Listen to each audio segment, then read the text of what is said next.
Hey, it's Steve Wagner. I'm going over the rules of the Ambassador Plan. This is a video entitled How to Earn Passive Residual Income at Virtual Properties Realty.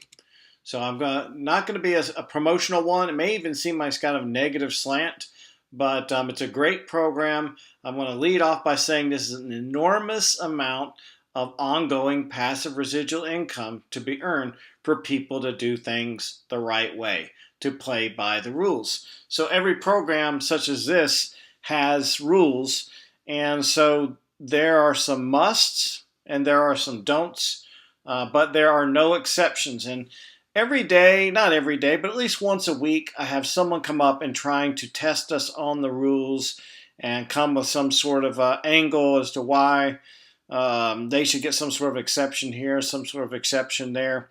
The problem is this: if we give exception to one person, we don't give it exception to another person. We're kind of open for people to say you're discriminating against me for this reason or that reason, or you're playing favorites or something like that. So, as if we're normally, if we were to make exceptions, and I'm tempted to want to do it all the time, it'll be used against us. And so we've already been down that road before. We've made exceptions for things in the past, and other people found out and made one person happy and pissed off 15 other people. So now we've learned we're going to set some rules. We got to have these rules. Most of these rules, whether people see it or not, are actually there to benefit them, whether they see it or not, and to uphold the integrity of the program. Because if this thing is not upheld with integrity, I'm talking about even financial integrity, then the program will collapse. And so a lot of things have collapsed over times, and we plan on this one not collapsing. So we've got to do things the right way, and I'm going to stand up firm to all these people on a weekly basis, try to hit me with some sort of angle when they're really not going with the spirit of the program. And so I also want to talk about the spirit of the program as well, because we can't nail every single tiny rule down. We have no problem paying what they call in those right two pictures, passive residual income, that pays you over and over and over again. With little or no effort to maintain it, if people do things within the spirit and within the rules and the laws and so forth. So, their things must be done in sequence. I want y'all to get understood with the sequence, because you can't skip a step. If you do 4 out of the 5 steps, but you skipped one, it's an invalid situation, and we're not going to honor placements, for levels and earning passive residual income. No missing steps permitted. All elements must be in place for registrations to be valid. It may appear to be valid, but if you've missed a step, then you missed a step. We may have actually put you on. You may be on the transaction fee plan. We'll talk more about it in a second. It looks like you're in, but if you're on the transaction fee plan, you know the rules. You're not allowed in, even though you may have tricked some of my employees. Okay, so understand that. This is a forward-looking program, not a retroactive, investigating backwards type of program. People want me to constantly come in and retroactive them. And that's one of the biggest things. And we'll talk more about that in a second. So those are some of the rules. This is an opportunity. This is not entitlement. We are honorable to what we say we're going to do. But some people come in and hit us over the head. Hey, I brought in all these people. I go, well, you haven't even signed up for the program yet. I've been trying to get you to do it for now. All of a sudden you come to me. And they go, yeah, well, I want to join. I want to look back and see all the people I've brought in with the company. The problem with this is, by the way, they may have brought the people in. A lot of people feel like they bring them in, but I've got 5 other people who also think they've brought these people in. So understand that. That's a real reality, is that I have people in front of me. Even that person that they brought in, they say they brought in, is saying that. But I've got several other people, so we've got to use what we call the red button here in the future, and I'll talk about that more. But this is not entitlement. There will be complainers, mostly, first and foremost, because they feel and sense of entitlement. And the reason why they feel a sense of entitlement is that we're paying some people passive residual income. Well, they should be paying them. The reason why we're not paying you is you have not obeyed the rules here. So we're going to, again, go over the rules. I didn't know will not be accepted as an excuse for not following any rule or step associated with this program. Generally, there's some sort of an excuse. It's a blame on somebody else. Staff member never told us. They didn't register me or something like that. I've heard it all. A real sincere person is going to do all they have to do to make sure that they're registered and that everything is in place. And I just know that these are excuses. And one of the biggest things I just didn't know about the program. Well, I'll only do so much promotion of it internally. I don't want people to think I'm spamming them or over promoting it. And I think most people know that we have an ambassador program, and some of them ignore it for a while, and then all of a sudden they know 2 or 3 or 4 people maybe that are joining in one moment. And it takes, it doesn't take too long, but it takes a little time for agents to get on board and get this thing set up. My always recommendation is to do some of this stuff in advance. So, but again, I don't know, will not be accepted as an excuse for not following any rule or step associated with this program. That's used all the time, and I really don't think it's legitimate. You must first have joined Virtual Properties Realty. So here we are. Here are the musts. Must number 1: prior to any staff member talking to an agent prospect, to be eligible for said prospect being placed in your downline. Okay, so what that means is you must have joined, and again, we have to, you have to have joined prior to registering a prospect. You probably won't even know to register a prospect. But first, you just cannot have a prospect going in your downline if you haven't even joined the company yet. And we actually have had that several times. Some people that are on their way, and they know some people have come on, and then they jump in, they go, all right, I want these in my downline. Now, that's one of the reasons, that's kind of one of the incentives to go ahead and get in with our company so you can start setting up this passive residual income. We want it to be an incentive to go ahead and get started. We're not going to kill that incentive by going and giving you credits while you're still with the other company. Okay, so must stay with the company for your status to remain valid. If you leave the company, your downline will no longer be there if you come back. We'll talk about that more in a second. Must be on one of the proper plans. So the transaction fee, all the plans are fine, the 100% plan, the 90% plan, but the transaction fee 100% plan is not, you're not eligible to be on the plan. And so, again, if you are on the 90 or 100% and say, I want to jump this transaction fee plan, you will be removed from the ambassador plan. And then your downline will go away. If you decide to transfer back to the 90, 100%, you will have lost your downline. Why is that? Because our program, as soon as we take you out, which we will, it eliminates that. We're not going to go into investigation mode and try to see if you do come back. So you'd have to start back afresh. So just understand that you must be on the proper plan to be on the ambassador plan, to join the ambassador program, and to stay with it.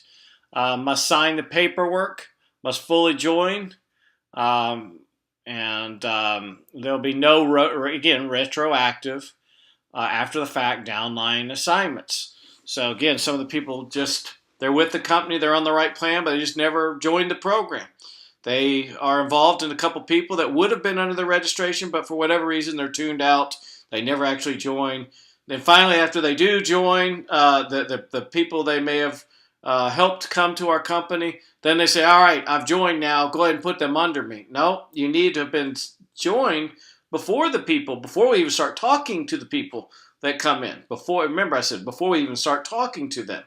And again, maybe a lot of people don't realize what we have to deal with, because just understand and spend a day on our job. A lot of time these registrations, if we didn't have the system I'm about to go over here in a second, you'd understand sometimes 3, 4, 5 people are making claim to a prospect. So we've created a very simple way of determining who the rightful owner is of that downline assignment. And that's it. And this is it, the red button. So step number 4. Again, step number 3, you must sign the paperwork, join the program. Step number 4, once you've joined the program, we'll kind of point you in the direction of ambassadorplan.com. I'm going to show you a picture of the red button in a second, but you have to click this thing called the red button. A submission form will pop up. You've got to complete all that information, push submit, and this time, dates, and stamps your registration. This is your protection. Now, even though this is a wonderful, wonderful thing, a form of protection, with people that don't like this rule later on, because for a lot of reasons, they get upset about the red button. The red button is your friend. The red button is your protection. If you're doing it the way we designed it to be done, then all's good. But a lot of people kind of want to make this their program. They want to change the rules, well, they think it should be done, and this and that. So there'll be no verbals, no notes, no emails. This is a tough one for people because for some reason, people act like finding that red button in the upper right-hand corner of ambassadorplan.com. I've made it a very easy domain for you to find, ambassadorplan.com. Click that red button. It's very obvious. It kind of stands out in the upper right corner. A web submission form, not a lot to fill out. Takes maybe 2 minutes at the most. That will time, date, and stamp your prospect. See, the problem is this. If you give us a verbal, you send an email or notes or something like that, you know, a lot of times it is verbal, or you'll just bring them in.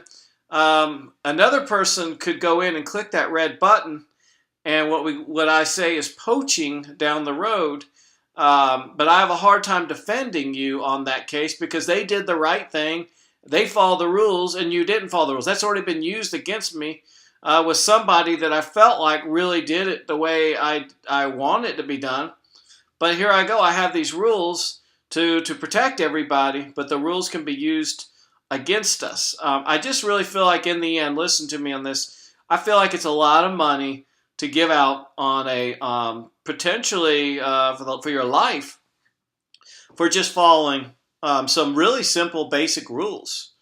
So again, you must be first to register any prospect by clicking that red button, upper right hand corner, at ambassadorplan.com and complete the online form. If another ambassador properly registers a prospect before you, they get the registration and downline. No questions asked. You may be the rightful one by all accounts, but not by the rules because the red button is a real prominent part of this program. Okay? And then also, look at the blue right now, and it looks like it's the same. If a VPR, a virtual property staff member is already in communication with a prospect, we will not honor the registration. See, we're paying the passive residual income in a large part, not solely, but in a large part, to let us know people that might be interested in changing company, kind of warm it up a little bit, tee it up, make it a hot call, and then we call them. These are people that we probably would not be talking to because unless you had done the job that we ask you to do. If they're responding from a postcard ad, Facebook ad, or many of these other ways that we get our name out there, we don't need you in that particular case, and we generally can't pay people value income on things that we're not really getting the value for because we would have already kind of gotten them through our marketing. So if a VPR prospect is communicating with them first before you register them, we will not honor registration. Believe it or not, that doesn't happen very often, but it happens maybe 1 in 200 registrations. Usually it happens because what they're doing is they're poaching, and I'll explain what poaching is in a second. Again, if another ambassador properly registers a prospect before you, they get the registration downline, even if it doesn't feel like that's what should be under a normal common sense type situation. All right, so once they've been registered, there are 45-day maximum holds or security periods. You click the red button, time dated, stamped, but a 45-day maximum hold will occur for them to come into a meeting. Now, once in a while, they actually never come into a meeting. The meeting interview is done by the phone. But so we will take that in consideration. But generally, 9 times out of 10, if not 95 times out of 100, what we're trying to do is say, hey, come on in, let me explain the program. We find this gives us more success. We find we have a very high percentage close rate on your prospects if we can get them into the office and talk to one of our staff members. And then after they've come in, there's another 45-day hold for them to join. After they have the meeting. We will use common sense on both of these. This is one of the places where there are a few exceptions because we're not into invalidating registrations. You see at the top it says no, your registration is not an eternal some people feel like they register and they own that person. There's really 45 days on that. We'll give it our best shot. If they're not really into transferring to virtual properties, or not even considering it, it's for that 45 days, and then maybe it might change. Maybe somebody else, may have to register them, talk to them for a while. But there are no eternal. You don't own a person. You don't register them once, and then that's yours 3 years later if they join. It must be a recent registration. We're trying to get ready, willing, and able prospects to come over. We're not into what we call spamming, and I'll explain what that in a second. So spamming is this. That's just putting a registration that's not really legit. They're not really ready, willing, and able. Sometimes we even have people start loading names in there that they haven't even really talked to. The way it goes is you generally talk to somebody and kind of promote the company, and they indicate some sort of interest, and you say, hey, would you mind if I had one of our brokers from Virtual Properties give you a call and set a confidential, no obligation appointment? They don't pressure you. In fact, they often don't even call you back after the appointment. They figure, if you really were into them, the company, then you would probably join and take the necessary steps. So don't feel like you're going to be pressured. But anyways, you get them, and if they say, yeah, you have so-and-so give you a call, then you load them. That's when you load them. They have to be, when our staff member calls them, we want them to be expecting a call, and we don't want them to call and ask, I don't know, we've had this happen, I don't know why they had you call, I'm very happy with where I'm at, blah, blah, blah. And we're wondering why they registered the people. We start to wonder whether it's spamming. We'll have one, sometimes they will change their mind. They may say, yeah, hey, give them a call, but then we call, they're kind of in a bad mood. We're not going to hold against you one time, but if it happens time and time again, there's certain personalities and psychologies with our agents. Some agents seem to be more spammers than others. But we're trying to make sure you know the rule that they must be expecting a call. We do expect you to kind of make it a hot call. We're not into cold calling. We're really not even a warm calling. We're into, yeah, I was expecting your call. Yeah, I'd love to go ahead and meet with you. That's what we're expecting. Not why are you calling? I hardly remember the conversation, etc. So I think this is common sense. I'll move to the next slide. I already talked about poaching before, and that's registering people. Don't register people we are already talking to.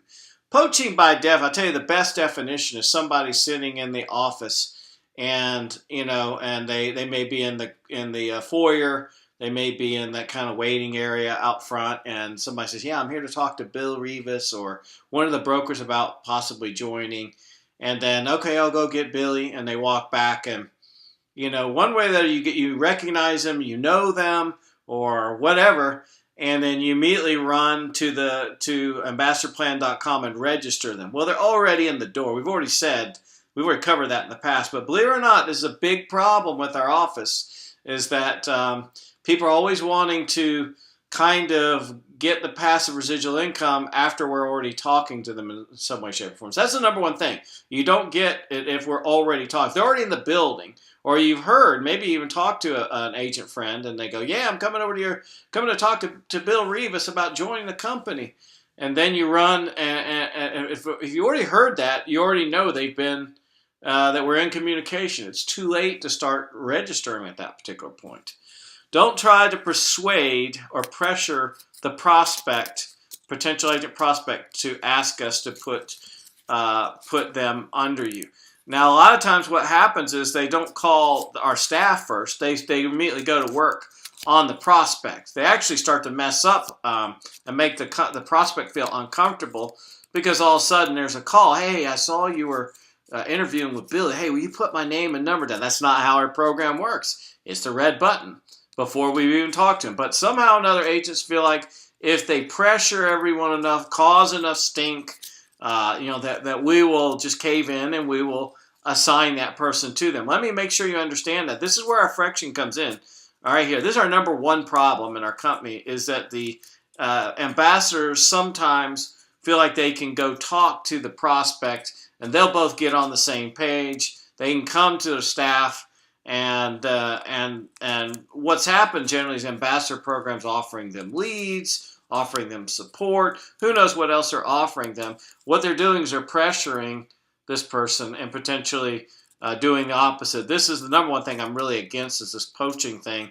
There's a lot of passive residual income earned for doing things the right way, and this is not the right way. In our program, the dominant rule is being first to register via the red button. Not, it doesn't have much to do with what I'm about to say here. Okay, so note, it should be note, not. A team or mentoring plan. Don't ask us to assign or reassign a downline because you're going to work with them. So that's the main thing. Don't ask us to assign or reassign a downline because you're going to work with them. What do you mean by that, Steve? Well, we get that all the time. Again, very similar to this poaching. They know that they didn't fill out the red button properly. So now they're coming at a different angle. They sometimes have the prospect with them. Sometimes they just tell us, hey, I've already talked with them. You call them. It doesn't matter at this point. So this point, that button, right, that the star there, neither team affiliation nor mentoring arrangements have anything to do with the ambassador plan. Because a lot of times they're saying, yeah, they're going to be on my team. So if they're going to be on my team, I just need them on the ambassador plan. Now that has no, you can start a team. The ambassador plan has nothing to do with a team. I'm going to be working with them, coaching them, mentoring. That has nothing to do with the ambassador plan. You can do all that stuff. Then they go, well, I'd like to, I'm trying to have them not pay so much, and that way they're on there. I know what you're doing. It's a form of poaching. You're trying to pressure the people to go on your team and pressure us to make that registration when you didn't do it the right way. All you had to do is know this in advance and put them on, click that red button, have everything in place, and all that's fine. It's fine for you to mentor someone on the ambassador plan. It's fine for you to have someone on the team. It's preferred, but they're not. They don't have anything to do with one another. So when somebody comes up, which they have several times, and saying, yeah, I'm going to take them under my wing. I just want to go ahead and put them under me in the ambassador program. I'm like, no, that has nothing to do with the ambassador plan. You're trying to mix two different things together. This is not how we compensate those types of arrangements on there. So again, see our team agreements. We've got great team agreements. You can do team with just about anybody you want to. It's irrelevant to the ambassador program. See our mentoring program. You can possibly, if you're really an advanced person, possibly be a mentor, or you could be a mentee. Talk to the Ask-Us, and they will talk to you about the mentoring program. So getting there towards the end, couple things that don't matter. Again, I just want to bring this up again because this is brought up as well. Your friendship, your family status, nor any relational status, nor any business affiliation, like we said, mentoring, coaching, teams. None of that has anything to do with the ambassador program. Do I think it's best if you start loading your team up with people you register from the outside, and I think it's more financially beneficial for you to, in that way, yes, but you got to do it the right way, by our rules. You can't, after the fact, start recruiting people already with our company under the ambassador program, which is really a recruiting thing done the right way, and that's not going to work. What the prospect wants doesn't matter. That's one of the key characteristics of this program. There's another company that asks the question, who's most responsible for you joining this company? We don't really ask that question. We just look at the red button. The red button's either been pushed or not pushed first, and that's the big determining factor. Again, people are trying to ram the other company's program down our throats and they say, hey, these are the rules of your program. We're like, no, we know the rules of our program. So only the rules matter that we're telling you about, especially being first to complete the red button. Again, we're towards the end. I must also say about the 45-day rule. I have had somebody in the past, again, we're 3 years. We paid over $300,000 in passive residual income. 99.9% of it's good, but with all that money, people are testing us all the time. I have people say, oh, I thought I should have been on a year ago, and I've had all these closings, and they're thinking we're going to get in there, and first of all, I don't even have any way of really knowing that all the people they're claiming should be under them, would be under them had they done it right. Now, they clearly didn't do it right. That's the first step one. And generally, but if it was a mistake by us, we want you to notify us within 30 or 45 days. We don't want you to wait a year. Because I actually believe most of the time when someone waits a long period of time, they're not just asleep. They should know something's not right. They need to bring it to our attention, but not try to have a big reconciliation why they were tuned out for 6 months or 9 months or whatever, and think we're just going to start doing an investigation, figure how much money we owe them. We're going to look back possibly 45 days if we in fact did make a mistake. Most of the time it's not our mistake. They made a mistake. And as a matter of fact, I don't think we've made a mistake yet. But I've had one that was going down that road trying to say we made a mistake. Anyways, long and the short is there is a 45 days rule. We're not going to do a 3 month, 6 month, 9 month look back. If you leave the company or the program, because you can stay with the company, but say, oh, I want to go to the transaction fee plan, you'll be moved out of the ambassador plan. But if you decide, hey, I think I want back in the ambassador plan, no, we're not going to go back and reload all those people into the program. As soon as we pull you out, that whole thing disappears. Same thing if you leave the company. More than half the people that leave our company end up coming back. And so it's not a good thing if you have a pretty decent downline. It's a loss of a lot of money. I wouldn't recommend leaving the company in that case. But either way, what you'll need to understand is we're not going to reload those. You just have to start from scratch on that. So I guess that's it. Thank you for listening to these rules. Please try to understand our rules and don't bring the rules A you would like or B that maybe some other company does. We believe that we're great entrepreneurs and we have seen the pros and cons of all the different processes out there, and we believe we've got the best one. And there are arguments could be made as to why this one might be better in this case or that case, and I agree that some of the times, but these are our rules, and we must follow these rules, and there's really not going to be any exceptions to that. And I hope I appreciate you listening to this. I know that it's not as a positive format, but you just have to understand that we're kind of being attacked every day on this stuff. So I wanted to make sure that I had a video that kind of defended the company and the program against a lot of these people who say, I don't know, or I just didn't understand, or this or that. So, anyways, keep trying to register those people. Like I said, we paid over $300,000 in less than 3 years. And some people are making like $3,000 a month on that, and the prospects down the road look staggering for some of the people that have bought in and can stay focused on this and worked it the right way. Again, thank you for watching this video, and good luck with the Ambassador Program.